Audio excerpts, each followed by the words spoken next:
see you. All right, here we go. Here we go. We had the unis on, sat on the same bench. Try to get a feel of a rotation a little bit. Worse ankle. He'll be back Monday. Twisted the ankle a little bit, but he'll be back Monday. But it's good to see everybody sitting on the same bench and get a feel for it. What did you see defensively that you liked, that carried, that's Yeah. maybe carried over? You know, I think the communication, our talk is better, our positioning is better. That was, certainly physically they were mismatched. It was a mismatch. But they run, it's like a defensive drill because they're going to run their pattern. Like a lot of these exhibition teams come in and just run their stuff. So it's almost a defensive drill every possession, talking. I think, we're trying to keep it out of the middle. We're moving our feet. I think we do a better job, which we've been after them about. And again, physically, we should be able to move our feet on these guys. But the attention to detail to do it, I think, is there. We still got to be, our defensive rebounding, which has always been suspect, is still a little interesting. But, we're working on the offensive end. It's a neat group of kids, man. They share it and move the ball and, play the right way. And, they were sharing it, even that group at the end. So, I got another week before the next one, and we'll get worse back Monday and keep grinding. There was before, 14, 15 season or whenever you measured defense to kills. Last year it was stop scores. Stop scores. What's going to be the metric this year where you're like, okay, we're making progress because we see Yeah, that's a good question, Tom. I don't think we have not done as much with kills simply because we've just been – I think we've spent more time with our breakdown drills on positioning and communication and where we want to send the ball. You heard ice, blue, corral.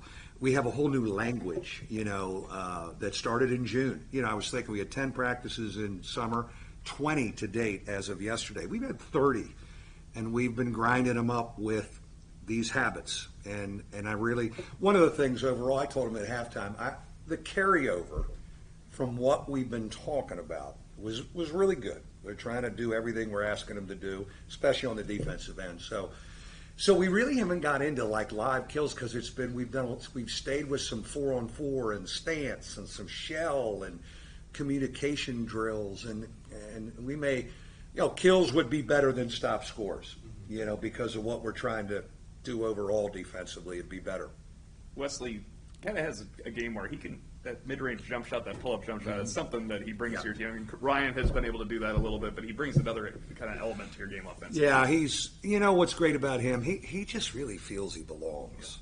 I mean, he just is so confident, and it started day one in summer school. See, I didn't know him very well because we signed him, and I never could see him, and he couldn't come up here and play pickup. So how good is he? I think he was going to be good. After 3 practices in the summer, I'm like, wow. Feel for the game, willingness to defend, unselfish and great passer. Like you say, he gets to 15 and shoots it, and then there's a great vibe about him. So as you can see, he's an early substitute, and heck, he could be a starter before it's over. You haven't had a lot of guys you wanted taking 3 or 4 dribbles to get that shot. Yeah, right? Yeah, true. He's okay there. Yeah, that's that when he gets to 15, 18, he does really a good job of it. But, I like him up top. When we have Cormac and Prentice in with him, he's up top using the ball screen. They're spotting up with their feet set, and they're fine because they know he finds them, and they get open looks. He's really able to throw over the top of stuff, and very pleased with him. And, what was really neat tonight? I'm looking down in the second half, and there's JR and Blake standing next to each other under the bucket. And I remember in one of their visits, when I think they were in 11th grade, in the fall of 11th grade, they were shooting on one of those buckets on a football Saturday morning. And I went up to them and I said, we get both you guys. We're just going to introduce you from the Bend. We're not even going to say South Bend. And I'm looking down there and I'm like, it's really neat that we have both of them. And I think our fan base will grow to love them both. Even without Trey, or maybe even if Trey had played tonight, and regardless of what the score was, how much of it was a point for you to get Blake on the ball? I think he was handling maybe 8-9 minutes in. It's key for us. Right? Yeah, it's key for us. We love him. And you know what's great? That happened naturally with Prentice this summer. That's how that's how good a teammate Prentice is. He knows he needs them to do what we want to do, and so a lot of times this summer when they played together, he would give it to him, and he'd go down the floor and get his feet set. There was never a battle over who's going to be the point guard, but it just kind of naturally happens. But we love him up there because he can go all. He just sees over the top of stuff, and throws it across. So yeah, we want him with the ball, and I love rebounding and blowing it out and dribbling. But they've Cormac, Prentice, Dane, Nate. Paul's still new to the thing. They know we need Blake, and so they've done a great job of helping him.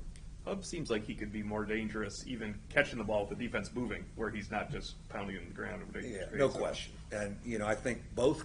One of the things I have been impressed with. It's something we've addressed through the summer and through the preseason. Cormac and Prentice together, less banging away and just moving it, catching it, shooting it, moving it, and not banging it as much. Both of them, I think, have really grown in that. They were doing it in practice. I was interested to see what they did it tonight, and they're just so effective when they don't over dribble. And Prentice knows, and I think Blake has been a great. He's a relief for Prentice almost. Trey is a little bit of that too. Trey was able last year to handle for us, and Prentice can get off the ball and catch and shoot or catch and drive and direct traffic. How nice was it just to build on this? Like to build up. You go up 18, you go up 20. There were exhibitions in the past where you have some slippage. It didn't seem like there was. Yeah, it's hard because obviously they were really physically overmatched, but they're old. And the one thing I'm looking at their roster, they're all 22 years old. It wasn't like they're kids, but I think you'd have to say I think our defensive positioning overall is better than it's been in a long, long time, and the emphasis of it, and then you put that we were 21st in offense last year. I think we can be even more efficient when we just don't over dribble, and especially when you add Paul, who we can throw it to and he can do stuff. And Blake, so, there's carryover. I'm pleased with carryover. Now we got to come back tomorrow and stay on them with it. What have we seen from a healthy Elijah Taylor over the last? Yeah, wasn't that neat to see? Nobody, no one knew Paul. Nobody really knew Blake. Well, people in town knew Blake and JR, but Paul and Elijah Taylor are complete mystery men. For the most part, especially Elijah. But if he can just do dirty work and pound and get up on that board and fly around, we're going to put him in the game to do that. And he has shown really in the last week before this game that he's the first big sub right now. And so I just wanted him comfortable and confident subbing in there, and I think he can help us because we don't have anybody built like that. Not a lot of other people have people built like that. I know this probably wasn't the biggest physical challenge for him, but even within that, what did you notice? Well, as you can see, the game comes easy to him. He has a feel. He has feet. He's got hands around the bucket. He's a really good defensive rebounder. Really good rebounder on both ends. He's only shot in 20 practices 3 threes. And he rose up for that one tonight. And I'm like, so I guess I got to let him take it, right? Moving forward. But he is, as you can see, we make a concerted effort to throw it in there. Isn't that Herringgoody-like almost? We're throwing that thing in. And if he's one-on-one, and I had to grow him in this, like, go to work. He's almost, I don't want to be no, go to work. And Hub and those guys, like, go to work. Now, if they help, he's obviously a hell of a passer, too, out of it. But he's really, again, you add him and Blake to some veteran guys that have played. Yeah, I'm excited about who we can be. A lot of work to do, but I'm excited about who we could be. Thank you, gentlemen. Thank you, Coach. See you next week. Working a football game. Everybody's working a football game.